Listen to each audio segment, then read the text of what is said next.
Hi everyone, welcome to the Learnplex. आज की इस वीडियो लेक्चर में मैं आपको मज़ीद एक बेसिक अकाउंटेंसी कॉन्सेप्ट के बारे में बताऊंगी जो है हिस्टोरिकल कॉस्ट कॉन्सेप्ट। ये अकाउंटिंग का बहुत ही बेसिक कॉन्सेप्ट है जिसे मैं यहाँ पे आपको इजी वर्डिंग में बताऊंगी। तो आइए देखते हैं कि हिस्टोरिकल कॉस्ट कॉन्सेप्ट होता क्या है। जैसे कि ये नाम से ही जाहिर है कि वो कॉस्ट जो हिस्ट्री से रिलेटेड हो उसे हिस्टोरिकल कॉस्ट कहते हैं। So let's just read it first. Business transactions are always recorded at the actual cost at which they are actually undertaken. The basic advantage is that it avoids an arbitrary value being attached to the transaction. अब जितनी भी हमारी business transactions हैं उनमें जो भी हम record करते हैं यानी बिज़नेस की जो भी ट्रांजैक्शंस होती हैं उनकी जो हम रिकॉर्डिंग करते हैं अपने बुक्स ऑफ अकाउंट्स में वो हम उसकी एग्जैक्ट वैल्यू पे रिकॉर्ड करते हैं जितने में आपने कोई भी चीज़ परचेज़ की है। और इसका बेसिक एडवांटेज ये है कि आप ख़ुद से कोई भी वैल्यू नहीं लिख सकते। मतलब पास में आपने एक एसेट ख़रीदा है और अपने बुक्स ऑफ अकाउंट्स में आपने उसकी कोई वैल्यू डाली थी, तो अब अगर आपसे कोई इसकी वैल्यू पूछे तो आप उसे चेंज नहीं कर सकते क्योंकि आपकी जो पास्ट की बुक्स ऑफ अकाउंट्स हैं उनमें वो वैल्यू रिकॉर्ड हुई हुई है। नेक्स्ट देखते हैं, whenever an asset is bought it is recorded at its actual cost and the same is use as the basis for all subsequent accounting purposes such as charging depreciation on the use of the assets.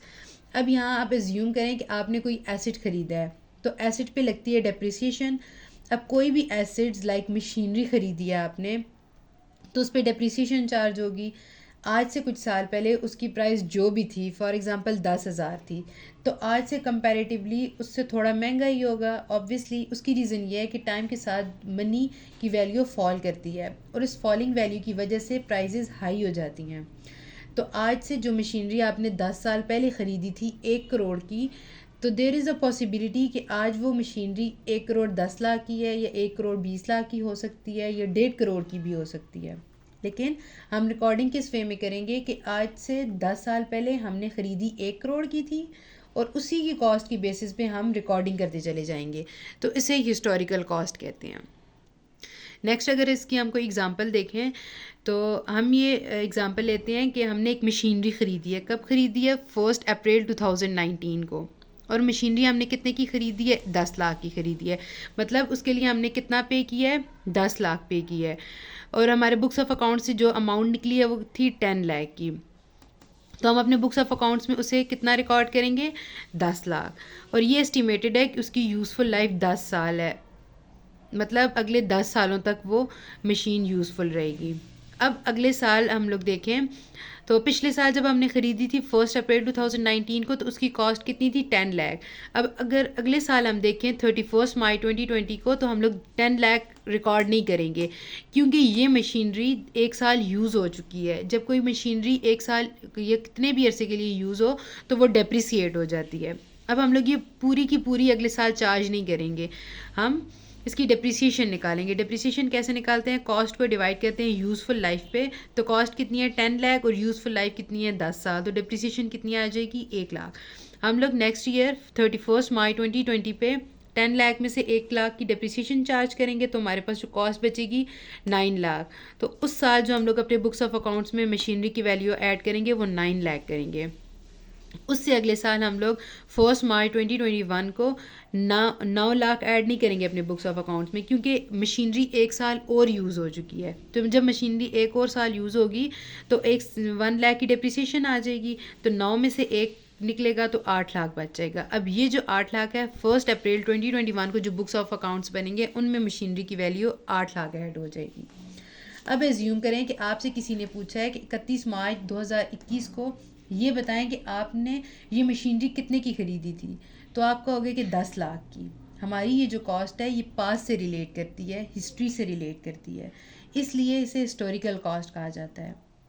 अभी यहाँ for example आपकी machinery की market value 11 lakh है, 11 लाख है, तो आप बताएं कि आप इसे किस वैल्यू पे रिकॉर्ड करेंगे। तो हम इसे 8 लाख पे ही रिकॉर्ड करेंगे। 11 लाख से या मार्केट वैल्यू से हमारा कोई कंसर्न नहीं है, it will be totally ignored. मतलब तो यही हिस्टोरिकल कॉस्ट कॉन्सेप्ट है। आप किसी भी एसेट को रिकॉर्ड करेंगे तो उसकी कॉस्ट पे ही, यानी जितना आपने उस एसेट के लिए पेमेंट की है और उस पे आपने चार्ज और उस पे आप चार्ज करेंगे depreciation based on the useful life. Understand? अब हम ये कहते हैं कि कोई एक ऐसा एसेट है जिसकी हमने पेमेंट ही नहीं की, या ये एज्यूम करें कि आपका जो बिज़नेस है वो बहुत पुराना है, मतलब 15-20 साल पुराना है। तो आपके बिज़नेस की एक ब्रांड वैल्यू होगी, एक नाम होगा मार्केट में। उस ब्रांड वैल्यू की वजह से या उस गुडविल की वजह से, आपकी रेपुटेशन की वजह से आपकी अच्छी खासी क्वांटिटी में अपने गुड्स को सेल करेंगे, अच्छा खासा प्रॉफिट भी अर्न करेंगे।